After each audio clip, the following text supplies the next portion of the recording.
Hi friends, நெட்ஃப்ளிக்ஸில் Tamil டப்பிங்கோட stream ஆகிட்டு இருக்க ஹிந்தி படமான பாரமுல்லா எப்படி இருக்குன்னு பார்ப்போம்.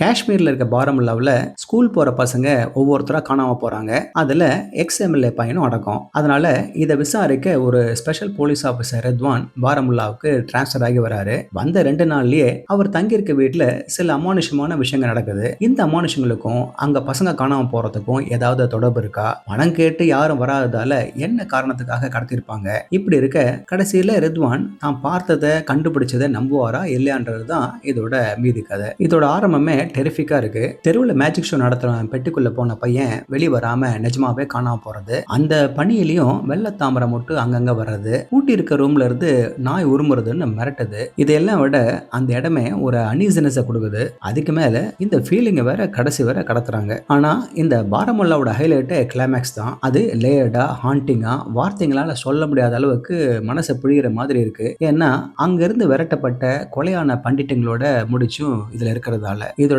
ஃபர்ஸ்ட் ஆஃப் தான் ஒரு மாதிரி அன்னியவனா இருக்கு. முதல்ல ஹாண்டிங் த்ரில்லரா ஆரம்பிச்சு சீக்கிரமாவே தீவிரவாத சிச்சுவேஷனுக்கு நம்மளை தள்ளுது. இதுதான் ஒரு டிஸ்கனெக்டை கொடுக்குது. அங்கதான் இதோட பேசிங்கும் தடுமாறுது. ஆரம்பத்துல வர சில பயமுத்துற சீனுங்க தேவைதானான்னு வேற நினைக்க வைக்குது. கதை சுவாரஸ்யமான கட்டத்துக்கு வரத்துக்கு கொஞ்ச நேரம் எடுத்துக்குது. இப்பெல்லாம் படத்துல வர போலீஸுக்கு ஒரு பேக் ஸ்டோரி இல்லாம இருக்காது போல இருக்கு. சரி, அது ஃப்ரெஷ்ஷான சம்பவமான பார்த்தா அதுவும் இல்லை. படத்துல அப்படி இப்படி சில மூமெண்ட்ஸ் இருந்தாலும் ஆர்டிஸ்டுங்களோட பர்ஃபார்மன்ஸும் ஆதித்யாவோட டைரக்ஷனும் பாரமுல்லாவை கிரிப்பிங்காக தான் கொண்டு போகுது. படத்தை ஒரு இன்டென்ட்டோட தான் பிடிச்சிருக்காங்க. அதனால இதோட இம்பாக்ட் தெரியறதுக்கு முடிஞ்சவரை பெரிய ஸ்கிரீன்ல பாருங்க. சில சமயத்துல உண்மையான ஹாரர் பேய்ங்க இல்லை, மாறா நம்ம வாழற இடத்துல தான் இருக்குன்னு இதை ஞாபகப்படுத்துது. ஓகே ஃப்ரெண்ட்ஸ், இதே போல இன்னொரு சுவாரஸ்யமான பட விமர்சனத்தோட சந்திக்கிறேன். நன்றி.